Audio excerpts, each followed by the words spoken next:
Leo, buy it. Buy the Pixel. Buy it. No, Leo, you know you can't afford that Pixel. I can't decide what to do. Don't buy the Pixel. You want it? Oh, I do. Don't I buy know. the Pixel. Oh, No, Leo. I better watch before you buy. Netcasts you love. From people you trust. This is Twit. Bandwidth for Before You Buy is brought to you by CashFly at CACHEFLY.com. Before You Buy is brought to you by Stamps.com.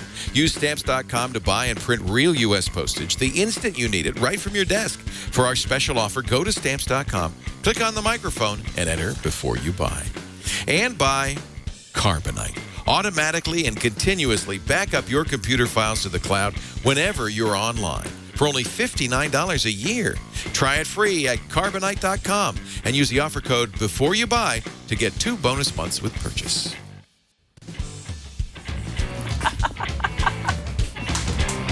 Good job, everybody. Hey, welcome to Before You Buy, the Twit product review show where we get a bunch of products, bring them in-house, take a look at them, let you know whether it's worth buying them. And we've got a great bunch of stuff to take a look at right now. Let's start with Justin Robert Young. Hello. Scavenger hunt maker. Sure. And host of NSFW on the Twit Network. Absolutely. Tell me, you mentioned this the other day, and I wanted to hear a little bit more about this. What is this scavenger hunt thing you do? So I work for a company called The Go Game. The Go Game? Yeah, we're based out of the Mission here in San Francisco. We fly all over the country and the world to put on scavenger hunts for anybody who wants to pay us to do it. Mostly corporations. That's where the big money is. Team building, Yeah. that kind of thing? Yeah. Wow, that's a cool job. It's like the Great Race or something. Do you hide stuff around? Well, we hire people. You know, we have professional actors. You hide people? Yeah, we hire professional actors. They play characters. If you want to be a part of it, go ahead over to the Go Game and you can get on a list. And when we come to your city, we look for local actors. So I'm not looking for 3 pieces of yellow chalk. I'm looking for a person who says I do this or that. Yeah, so part of it is all, fun. we run it all on iPhones and Androids, Samsungs, and they get all of their clues on the phones, and there's location-based stuff where they have to figure out things that are in the city. Are you ever an actor? Every once in a while, when... What kind of character would you play? Well, when I was training, when I was going through the various interviews, I played a gangster and a few other things. Sometimes, every once in a while, when like all your actors flake on you, you're going to have to take on stuff. And one of the roles that we have is a superhero runner. So you have somebody dressed like Superman or Spider-Man, and they're running around the game zone. And when people come and find the various superheroes, they're told at the beginning they're looking for them. They're like, Spider-Man! And you think that's it until Spider-Man takes off down the street, and you have to hustle and grab them and take a picture with them and everything. So that's it. I love it. What a great business. That sounds like fun. Yeah, it's great. It's been around for over 10 years, and I've been with him I'm coming up on a year now that I've been out here in California. But I'll tell you what, it's given me a lot of travel opportunities. That's given me a lot of great ways that I can test products for Before You Buy. Well, today we've given you speakers for portable speakers. Now, this is a very crowded category. The Jambox, Logitech has a boombox. These are battery-powered speakers. Yes. The Bravens. I got 2, I don't know if it's Braven, is it Braven or Braven? Yeah. Braven, okay? And like you said, there's a million different versions of these. Probably the 800-pound gorilla is, most notably the Jambox. Yeah. Problem is, Jambox is a little pricey. You know, it comes in at about $180 for the original model. These are lower cost alternatives, and I found them to be fantastic. I really, really enjoyed them. It's about the size of the small Jambox and Bluetooth, right? Bluetooth, yep. So you pair it to your phone or your iPad or some other device, and it plays the music from it. Plays the music, and you can do speakerphone calls. Oh, cool. So it has the noise canceling, so you can talk to somebody. Well, get out your iPad. Let's hear some music on there, or whatever you got. Here we go. This is your iPhone. The iPhone. Okay. It automatically, you paired of course, it already. Pairs and which it. one are we listening to? The white or the black, or are they the same? I've never actually tried to do both of them at the same time. No, I'm sure you can't. But here, let's just do the try. white one. This is the Braven 570. Now, one thing people like with the Jambox, when you turn it on, it goes, Jambox, and it's impairing, it talks to you. Yes. Does this talk to you? This does not talk to me. Okay, so that's one thing you're paying for. Yes, absolutely. So here we go. Got a little Elton John. That's coming out of that? That's coming out of here. That sounds great. Yeah. Now, people at home can't really hear. Hand me the... Yeah. I'll put it up to... That's good sound. It's decent bass. Yeah. I wouldn't say this sounds worse than the Jam Box. It's probably not the same. I mean, I'm not a major audiophile, so I mean, I'm sure there's people who are like, this is like crumbling tinfoil in my ears, but I think it's great, and for just leaving it around your house and having something where you can, take your earbuds out and turn this on easily. In a hotel room, that's where I use these. I'll put my audiobook on that, leave the phone, and I carry this to the bathroom while I'm taking a bath or while I'm lying in bed, and it comes around with me. I totally really agree. for that. In fact, I have taken that with me on all the trips that I've gone on since I've had it. I've had it now for about 2 months, and I've just left it in my bag. It's super durable. It's been through TSA. It's got a nice hard plastic case around it. How much battery life are you getting on it? 10 hours on that, which is equivalent to the Jam Box. Very similar. It charges via USB cable. Yep. Now, I see a weird thing. It's got a USB out. What is that for? So you can use that as an external battery for your phone. Oh, that's something the Jam Box doesn't Does not have. So this is a charger, if you're in a bad spot, you can just plug your USB to whatever phone you have, and it can take the battery life off there. Now, obviously, if you're using it for a speaker, you want to keep as much battery life as possible so you're not charging it. But in an emergency, if you've got this in your backpack and you need a little juice, it also, I see, has a regular phono jack, mini phono jack in, so you don't have to have Bluetooth pairing. And I'll say, this is the only limitation. Which means it work with an iPod. Yeah. They have limitations in terms of the volume. There's only how loud they're going to get. Let me see how loud I can get so, it. Turn it all the way up. Hold on, wait. Let me give you another, maybe a louder Let's song rock and here. roll this joint. Let's go ahead with maybe some... Is this a sample of your favorite music we're about to hear? It might be very revealing here. Yeah. Let's go ahead with Foo Fighters. All right. So if you want to try and turn up the volume as much as you can. I'm turning it up as much as I can, but you stopped it. Oh, I did. Look at that. Would you stop it? No, you're hitting the stop button. Oh, it says plus. No, there's one. All right. I'm hitting it. All right, you do it. Yeah. So now here, that's like the on and off button up there. Yeah. I mean, it's not.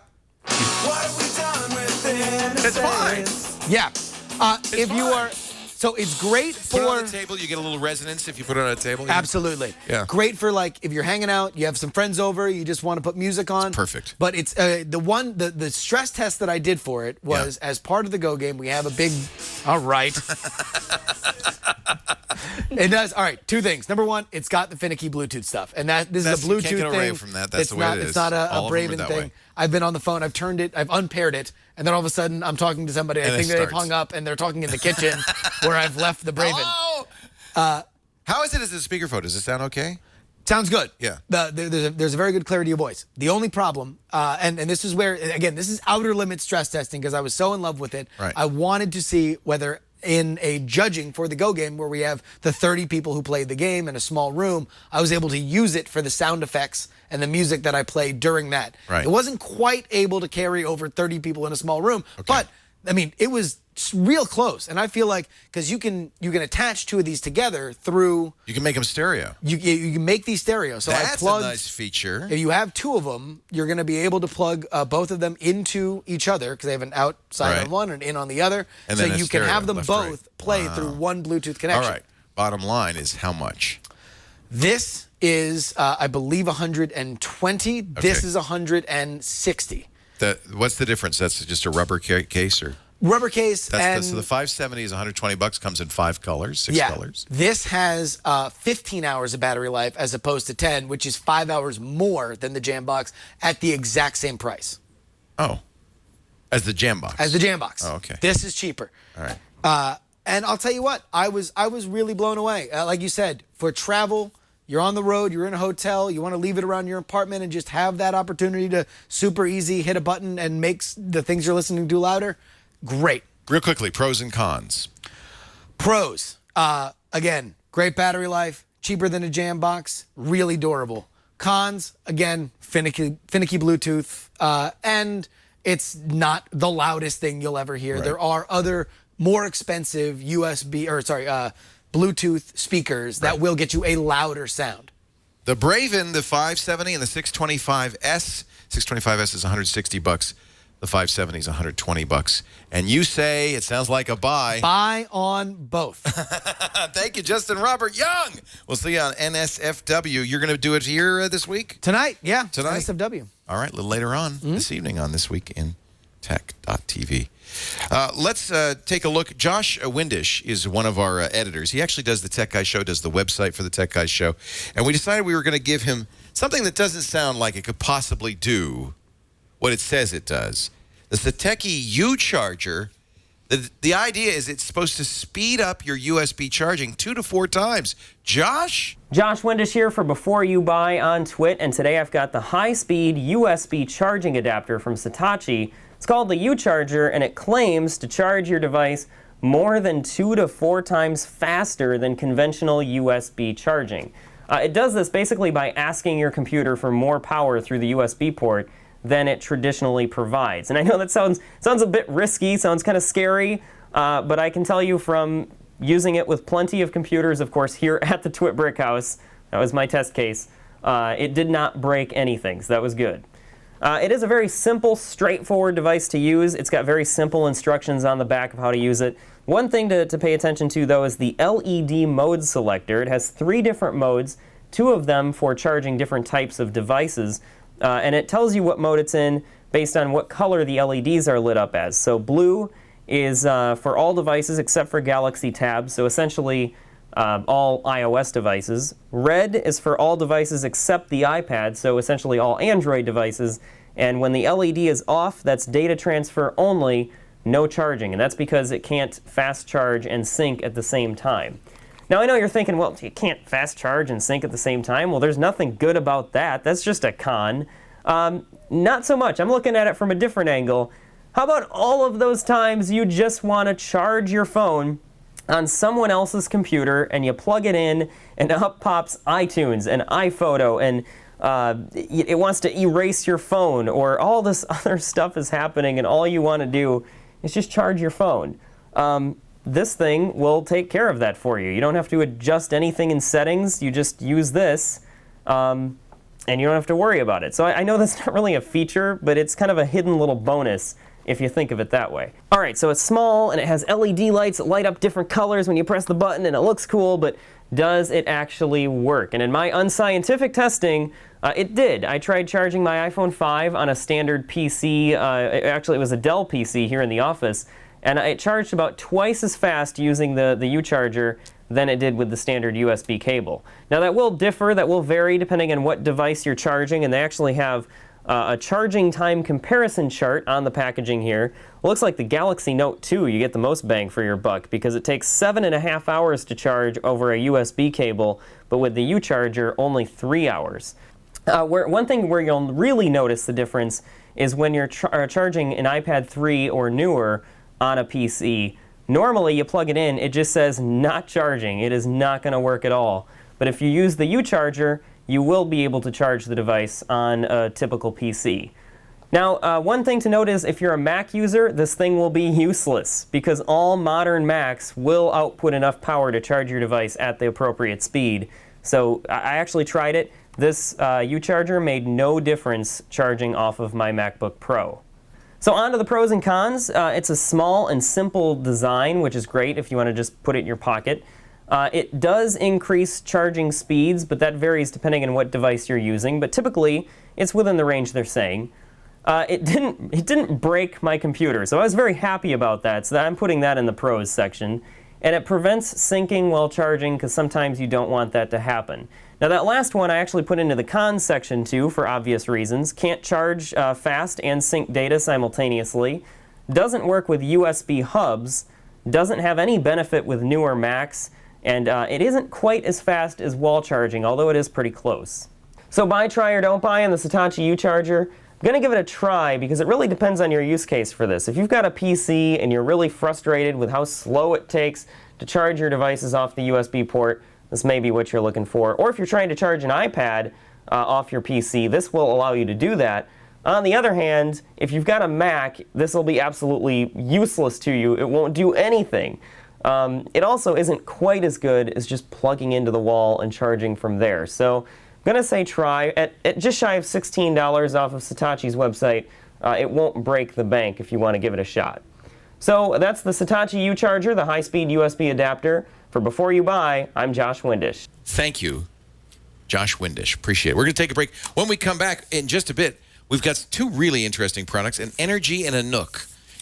We got a priest and a young lady, an Energy and a Nook. It sounds like a joke. It's next. But first, we're going to talk about Stamps.com. If you do pro mailing, if you're into the mailing stuff, if you're in a business where you send out invoices or flyers or bills, if you sell something on Amazon or eBay or Etsy or PayPal, you got to know about Stamps.com. This is a pro tip for anybody who does mailing of any kind. Stamps.com means you don't have to have a postage meter. You don't have to go to the post office. You don't have to rent anything or pay for special links. You're going to use your computer, your printer, just exactly the way they are, in conjunction with Stamps.com, to print postage on demand, whenever you need it, for any class of mail. They've even got a USB scale, so you always have exactly the right postage. Whether it's a letter, a package, even a postcard, Stamps.com will print the postage. And when you're printing it onto an envelope, not only does it print the postage, it can print your logo, the return address automatically. It'll get the address from your address book, your QuickBooks.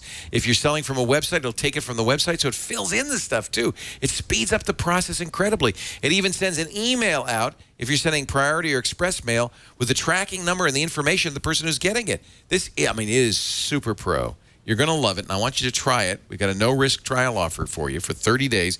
Visit Stamps.com. Now, before you take that offer on the front page, which looks pretty darn good, click the microphone in the upper right-hand corner and enter in our promo code, Before You Buy, and that $80 bonus value turns into a $110 bonus offer, including $55 in free postage to use over the first few months of your subscription. They're going to send you that digital scale. You just pay shipping and handling, just a few bucks on that. A $5 supply kit, and a 4-week trial. You can cancel at any time. The scale's yours to keep, but I don't think you're going to want to. If you do any amount of mailing, Stamps.com will save you so much time. No more visits to the post office. You don't even have to bring the packages to the post office. They come and get them for you. Free. Schedule a pickup at any time. Stamps.com. Click the microphone, though, and use our offer code Before You Buy.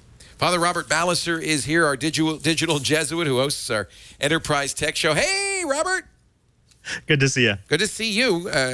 This week in Enterprise Tech, every Monday, 12 noon Pacific, 3 p.m. Eastern Time, 1900 UTC. And you talk about all the enterprise stuff that goes way over my head. But today, you got something that people seem to like, these portable chargers. Phones never have enough juice. This is called the Energy. It's one of those things, we all want more power for all the gadgets we carry, so why not carry around a big old brick? All right, let's take a look at Father Robert Ballecer's review. Robert? I'm Father Robert Ballecer, the digital Jesuit, host of Twiet, This Week in Enterprise Tech on the Twit Network.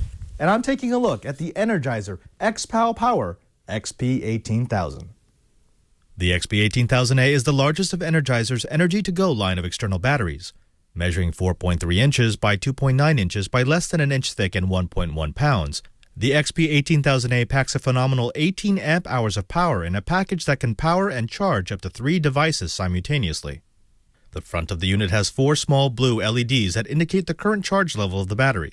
Blinking lights indicate that the unit is being charged, and a small button below the lights doubles as a power indicator and the on button for the USB port.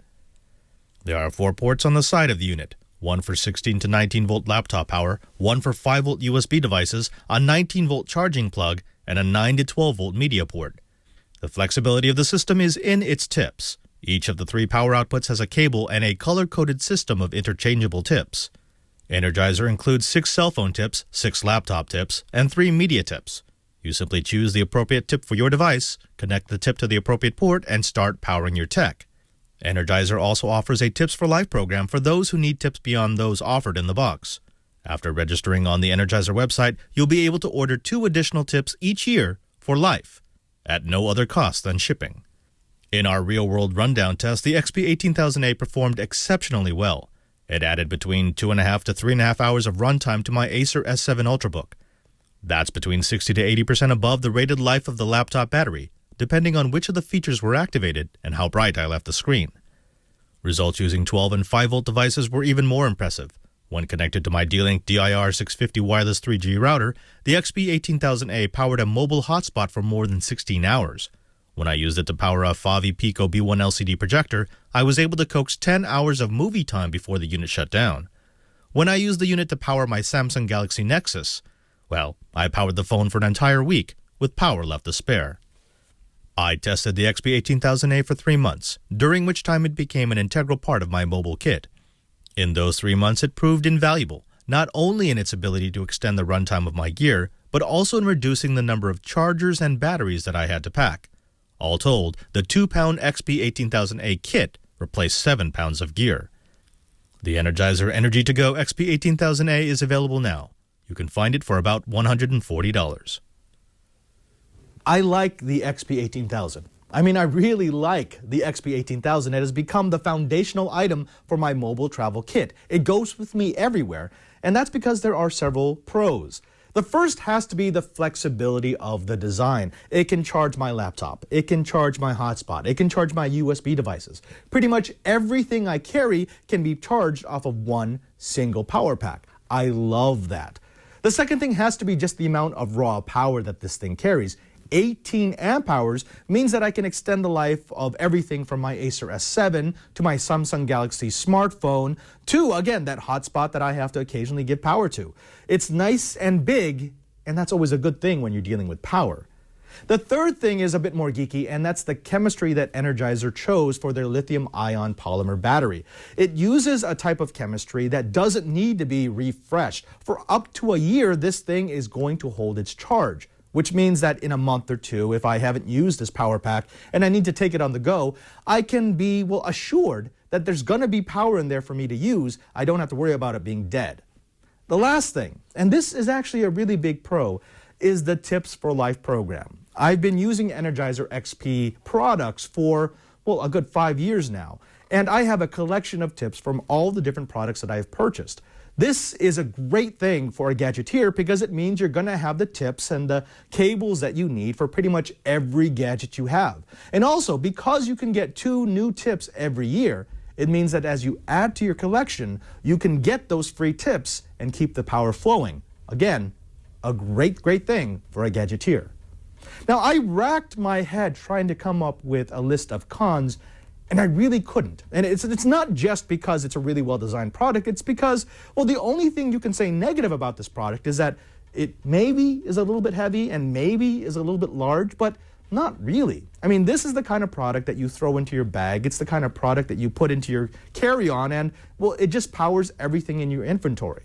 Furthermore, because it's going to be replacing a lot of different adapters, it's a net decrease in the amount of gear that you have to carry with you. And again, that's just a good thing. So, try, buy, or don't buy?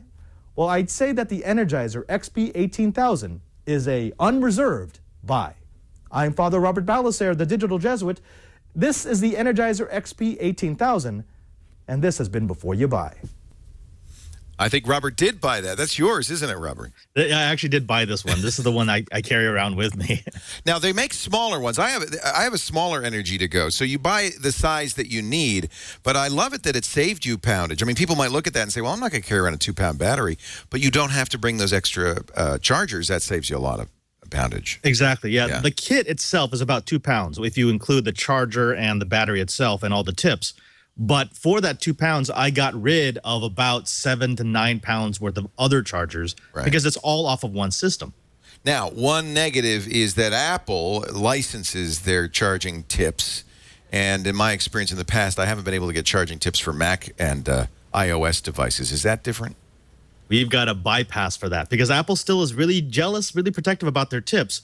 But if you get the Mac car charger, there actually is a tip that will plug into the battery, and then you can run the car charger off the Energizer.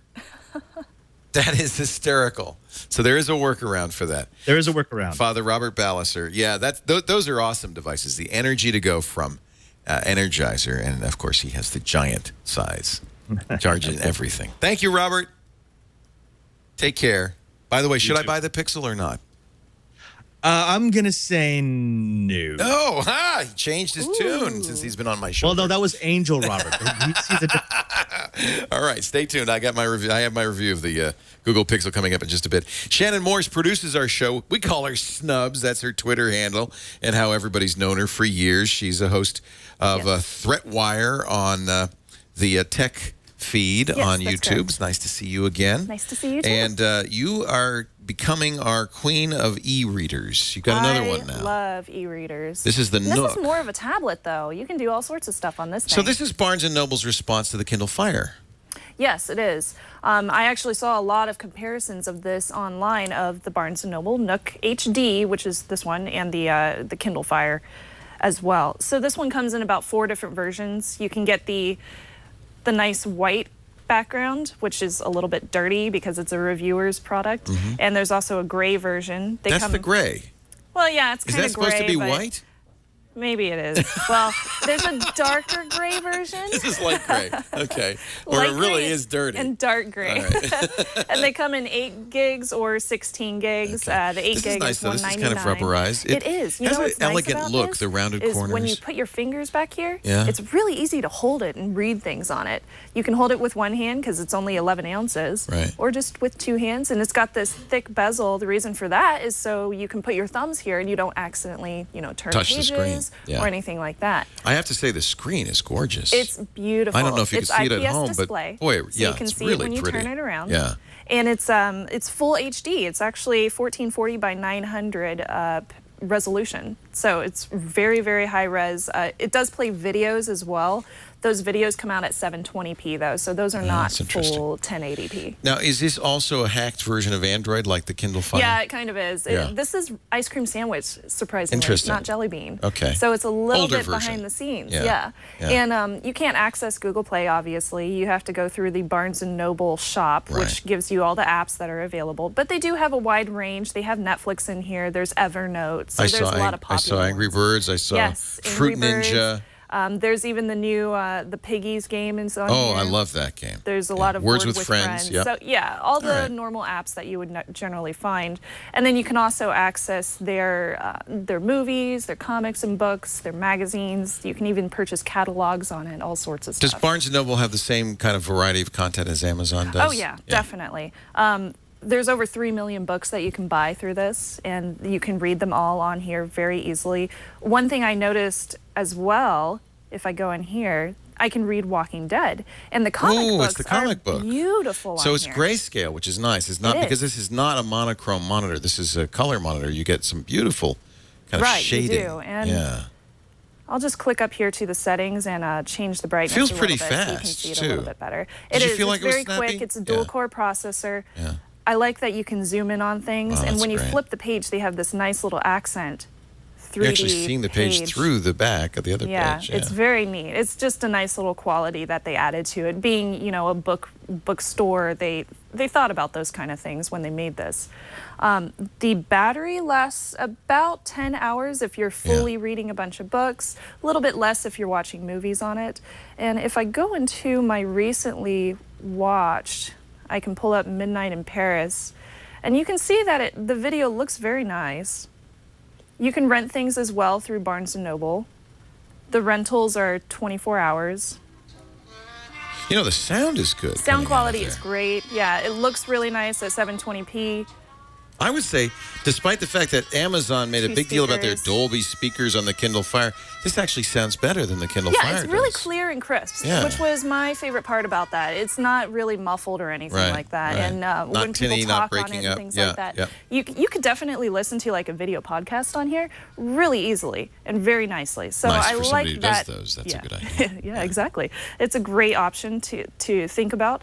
It also has the rotating screen, if it'll work. All of these, it was doing it before. There we go. Yeah, there you go. All of these are a little slow on rotation. Yeah, they're a little bit slow, but yeah, it has the rotating screen, so you can watch it both Right. ways. Unfortunately, the Kobo that I checked out last week, that one did not rotate Okay. on that ebook reader. And you'll notice up here, my name is Philip. Why?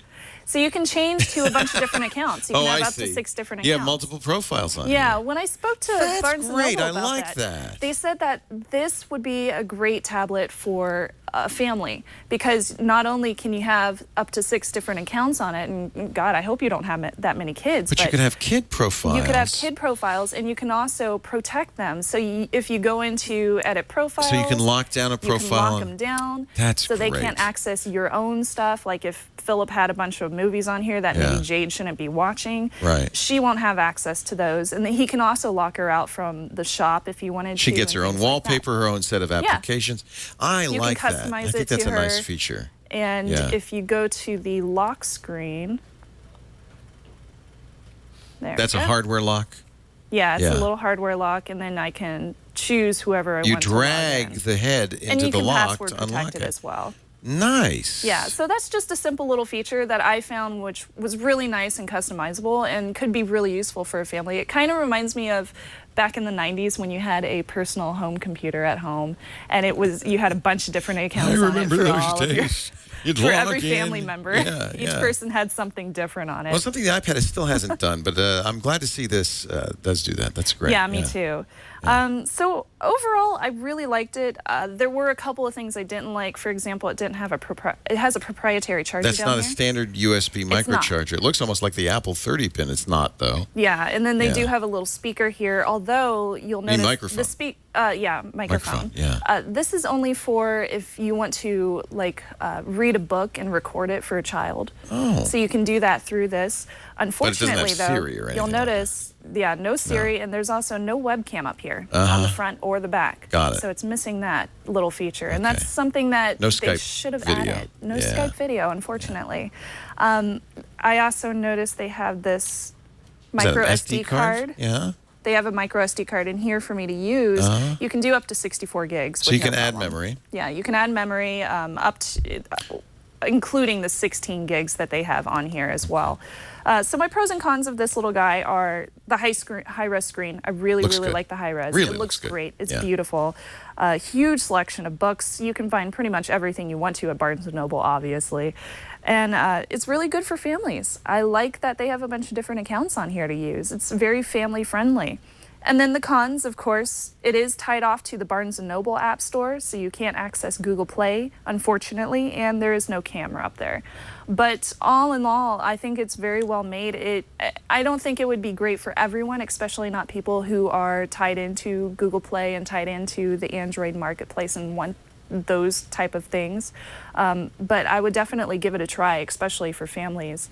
I also wanted to mention, though, I did find out that this is being updated a lot. There are new apps being made for it. We did hear a lot about them saying maybe we're not going to continue doing hardware, but I don't know. There might be some new hardware. We'll see. Interesting. Yeah. And how much? This one itself is $199, and there's also a $229 version. All right. So everything's kind of in this ballpark now. Yeah. These Nexus, the Kindle Fire, it's the decently Nook. priced. You're not getting a real Android device. You're getting a customized Android device. But I think that's not a bad thing for people who want a content device. This is very simple. And if you have like a Barnes & Noble membership already, you're in there. You're kind of, this is what you want to buy. Yeah. Very nice. Thank you. Shannon Morse, the host of Tech Threatwire on Threatwire and Hack 5. The Tech Feed. And are you on Hack 5 all the time? Oh, yeah, every week. I didn't know that. Yeah. Why don't I plug that? I knew you used to be on, so you're still on. Yeah, I'm still on Hack All right, 5 good. and Hack Tip. I'm all over all the of that place. stuff. She's a busy lady and produces this show as well, and you do a great job. You can email Shannon, by the way, before you buy's email is byb@twit.tv. If you've got a suggestion for something you'd like us to review, take a look at, we'd love to hear from you. byb@twit.tv. You've also set up a Google Plus group, community. We do, yeah. We have a community. If you go to the Twit community, you can check out the Before You Buy one. So there's a little segment there, designed for There's people who want to discuss what we've said, criticize it, critique it, give us pats on the back. And we also put all of our show reviews up on our YouTube channel, youtube.com/beforeyoubuy. So another place you can go if you want to see individual reviews of any of these products. Coming up, Ayaz. I gave this one to Ayaz. I tried to review it, and I thought, this is more for Ayaz Akhtar. He's going to review the Popcorn Hour. And I'm going to tell you what I think of Google's $1,500 Chromebook in just a second. But first, let's talk a little bit about backing up your data, something you don't have to do with a Chromebook, but if you've got a Mac or a PC, you should be doing. And if you're going to do it, I want you to do it right. Automatic, continuous, and online. Those are the big three. Automatic, because, well, you're never going to remember to back up. You might say, oh, I'll do it every Sunday, and come 5 weeks, you forgot to do it, and then your hard drive dies, and why me? Why did I forget to back up?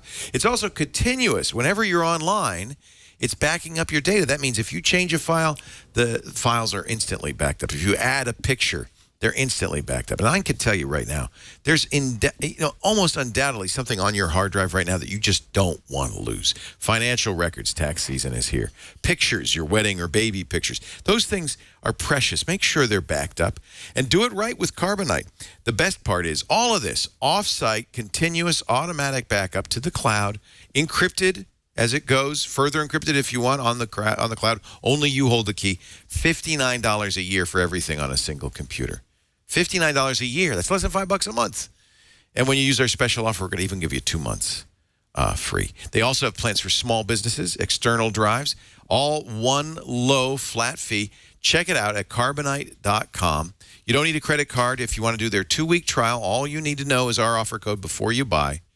That's Carbonite, Carbonite.com. Use the offer code before you buy. That 2 weeks would probably be enough to get your first backup done, and then from then on, it's very quick and easy. Doesn't take up any CPU cycles, very little bandwidth to back up continually. Carbonite.com. Use the offer code before you buy. And when you do buy, after your trial, you'll get 2 additional months, 14 months at the price of 12. You got to back it up to get it back, so do it right with Carbonite. So I tried playing with the popcorn hour because at first I thought it was kind of like a Roku or an Apple TV, a streamer device. And as I played with it, I realized, no, this is for me to play back my content, stream it within my network. And I thought, who better to review it than TNT host and the host of Know How, Ayaz Akhtar. Here he is with a look at the Popcorn Hour A400. I'm Ayaz Akhtar with Twit, and today I've got the Popcorn Hour A400.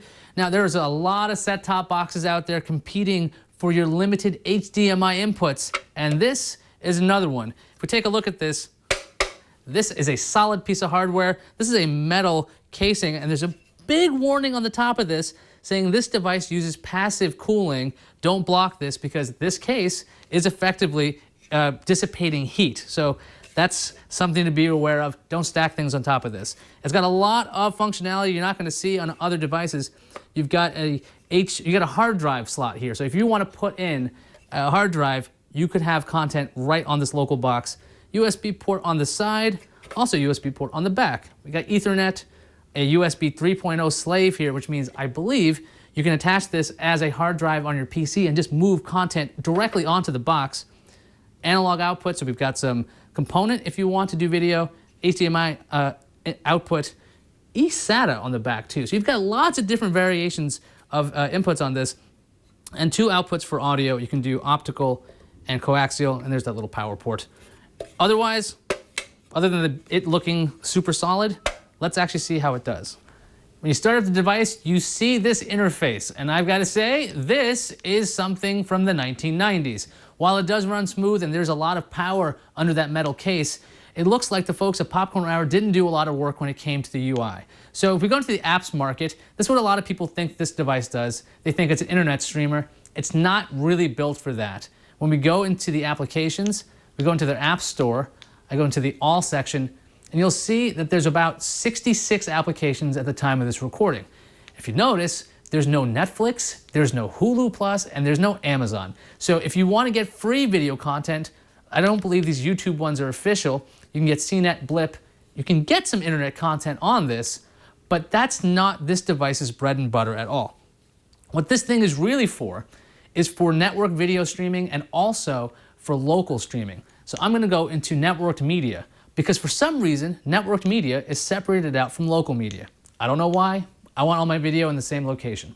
As you can see, for the most part, this device is really snappy when I'm trying to do different things. And what I love to do when I test out these things is use giant MKV rips of my Blu-rays to see exactly how will this device perform. Because when you give something a 30 gigabyte file, it's either going to sink or swim. And we're going to go into The Dark Knight Rises, which is over 30 gigabytes in size. I'm going to stream this over my network. Now, right now, you're seeing a bit of a delay before it starts up because the hard drive that contains this file was spinning up I just heard it in my Media Center PC. And as you can see, it plays very smoothly. I'm going to skip ahead a little bit to show you that this device can handle fast forwarding a 30 gigabyte file without even a hiccup. Let's see what Bane is up to because he's so cool. One of the things that Popcorn Hour did include is a volume control. So if you want to control the volume, you can do it with this device. Now, it's not impacting your amplifier's volume, nor do they give you a universal remote. It's actually just controlling the volume on the box, which is actually somewhat convenient if you want to use their remote. So as you can see, this is a one-to-one copy of a Blu-ray, so it looks fantastic. This device is doing a great job showing off the video. On top of that, we have this great title option where I can go in and change the audio on the fly. If I want to listen to the Spanish version right now, it doesn't show that, but you'll see that there. It does take a second or two to change that. Subtitles can be changed with a dedicated button on the remote control. I go into tracks. I want to see the French language subtitle. There we go. Now we've got some French language. One of the most interesting things I've seen about this device is the fact that it can play Windows Media Center television recordings without any codecs, as far as I know, because the only device I know that can do that are Windows Media Center extenders. So if you've recorded something like, I don't know what this is, let's pick Bob's Burgers. I like Bob's Burgers. L'Independent Woman. I'm going to ask my device to play a file format that's not supported by a lot of other devices. What I've noticed is with these particular files, it does take the A400 a little longer to show you the video, but it does show you the video. And if you're watching this, this might be hard to see on the edited version, but there are some artifacts where there's motion in this. So while it does support Windows Media Center recordings, it's not 100% when it comes to playback. Local media also played just as well as the stuff on the network. Right now I've attached a USB key, and let's see, what do I want to see?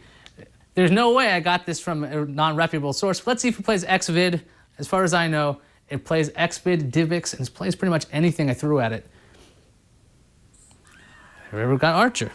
I'm really glad it didn't show you a scene that would be deemed inappropriate.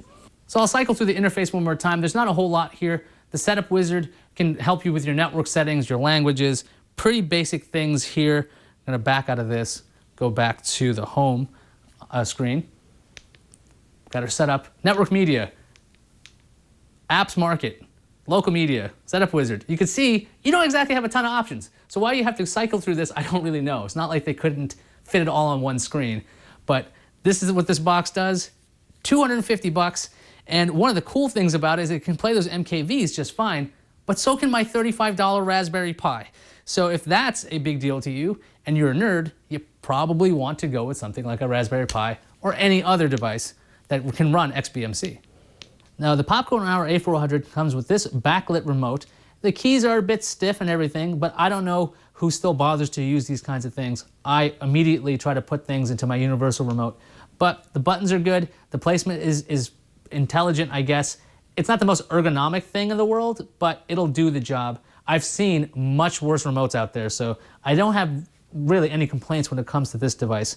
On the pros, this device can handle so many different kinds of file formats, handled DivX fine, handled MKVs, handled streaming very well. It just was very responsive, very powerful for what it is. And that's pretty much all the pros I have for it, because on the cons, it's really expensive. $250 at the manufacturer's site. I tried to find it on Amazon, it costs over $300. And as it is a super nerdy device, the interface is really lacking compared to the other devices out there. If this was priced at 99 bucks, I could say easily, give it a try. So, is it a try, buy, or don't buy? I'm gonna have to say it's a don't buy, because there's a lot of other devices that can do a better job at a lower price. I'm Isaac with Twit, and this was the Popcorn Hour A400 of magnificence. You can watch IAZ on Know How every Thursday afternoon, and of course every Monday through Friday, 10 a.m. Pacific, 1 p.m. Eastern Time, 1800 UTC for TNT Tech News. Today, I should mention, most of the reviews on Amazon for this Popcorn Hour device were negative and complained about bugs and problems with the firmware, bugs we didn't have and didn't see.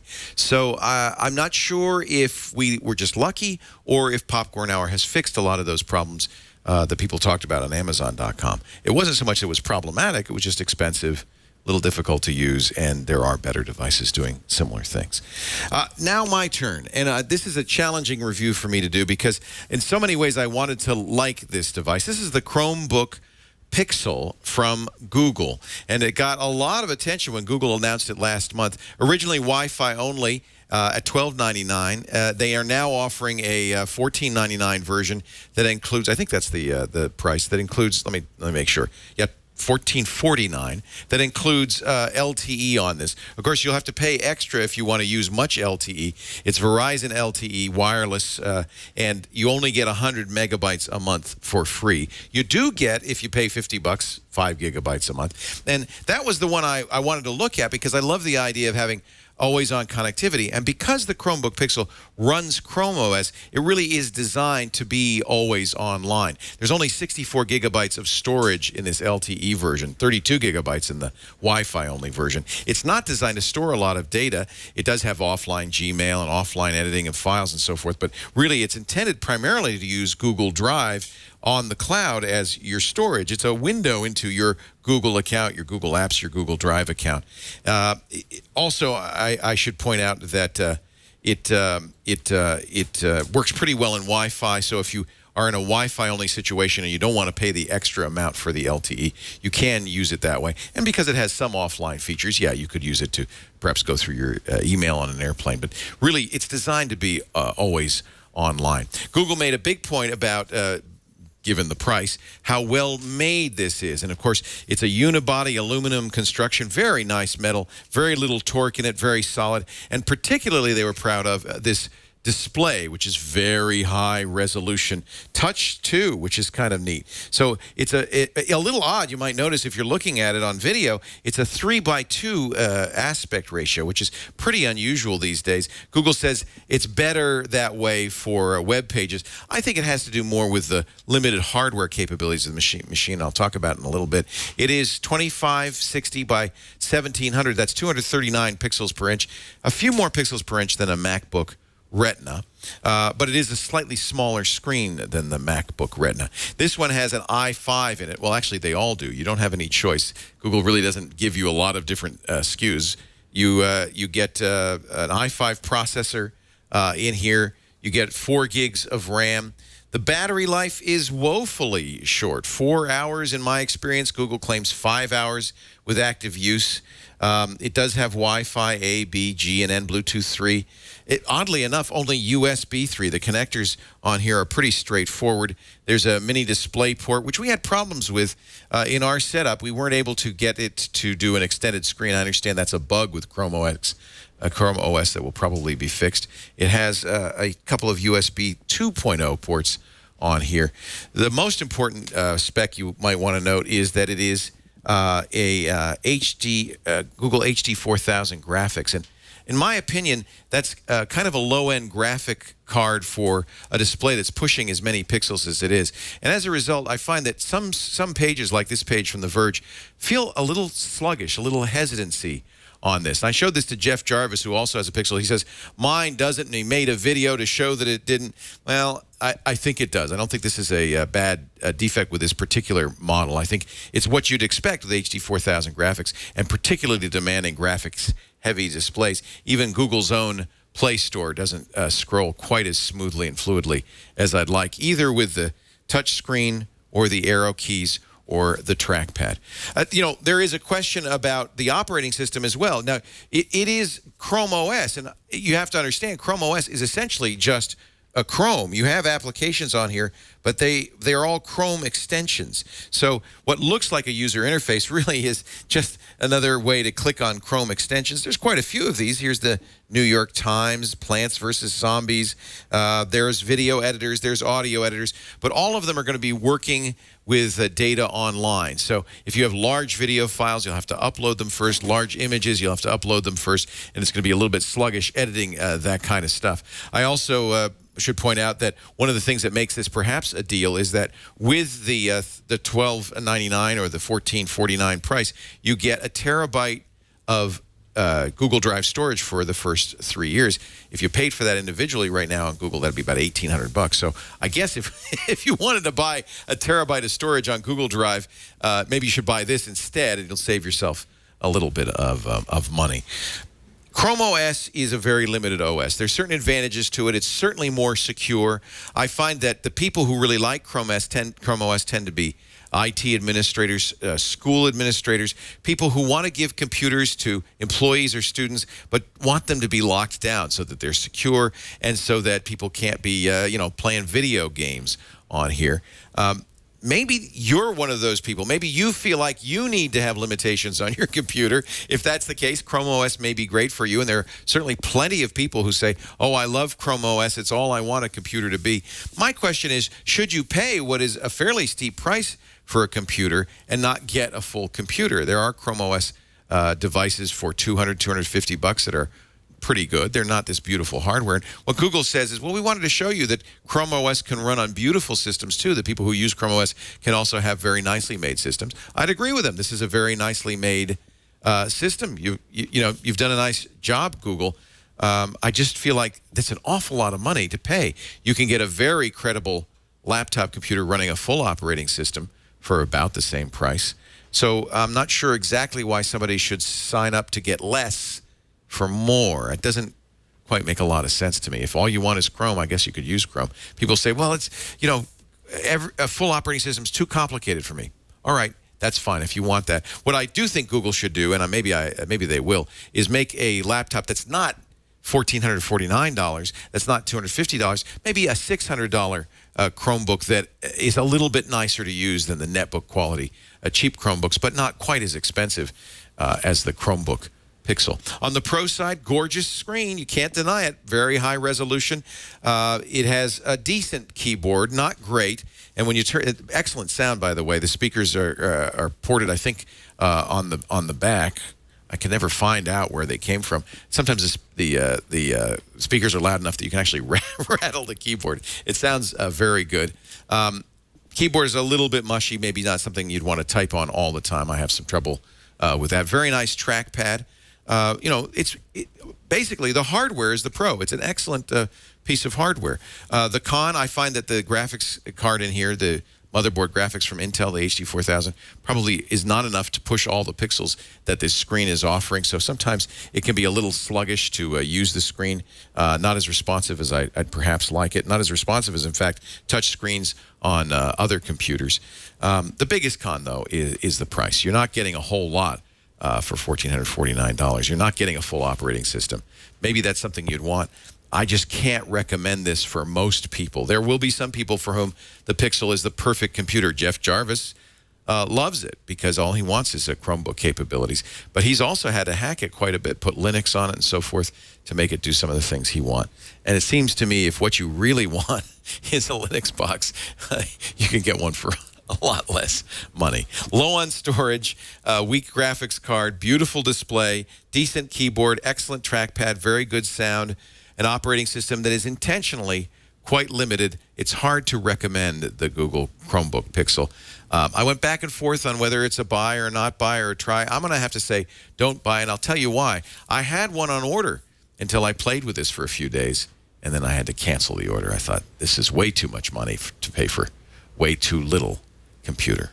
I do not buy. Sorry. Hey, thanks for joining us. Boy, this was a jam-packed show. Thanks to Justin Robert Young, to Josh Windish, Father Robert Ballecer, Shannon Morse, Ayaz Akhtar for their reviews. Thanks, Shannon, for your great job producing this show. We do Before You Buy every Tuesday, around about 3 p.m. Pacific, 6 p.m. Eastern Time. Let's see, that would be 2200 UTC. If you want to watch live, we love it if you do, but you don't have to. We always have on-demand versions, both audio and video, available after the fact on our website, twit.tv/BYB, on YouTube, youtube.com/BeforeYouBuy, and, of course, wherever you can find podcasts like iTunes and the Zune Store.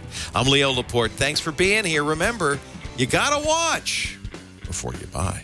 Take care.